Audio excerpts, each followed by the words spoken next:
Welcome to A Word of Hope for Wednesday of the 18th week in Ordinary Time. I'm Father Don Goergen.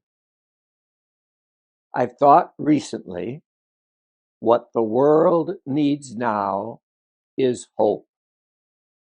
It doesn't take much imagination for us to realize how true that is.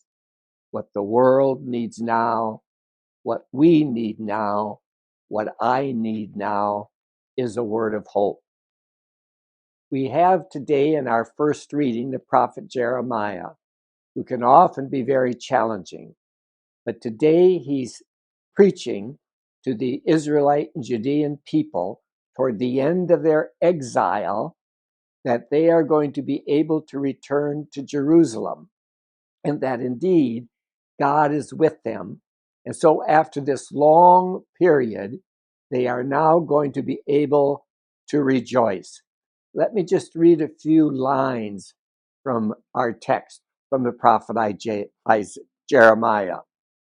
He says, I will be the God of all the tribes of Israel.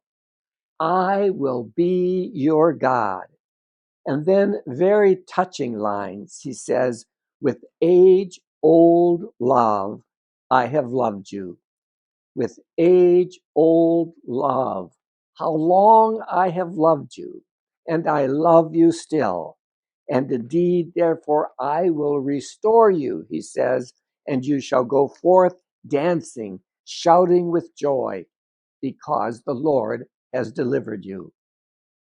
So whatever we might think of in terms of our own trials, the world in which we find ourselves, whether we find our own hope challenged, the Lord comes through today in these words of the prophet Jeremiah, that I am with you, and that this period of anguish will come to an end, will come to a close.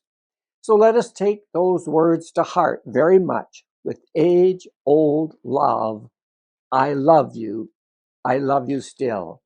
And so if it's you who need to hear those words of hope, or if you need to embody those words of hope and share them with others, because what the world needs now are words of hope.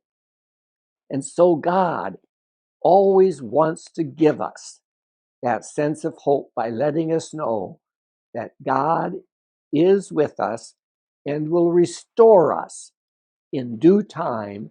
We need not lose hope.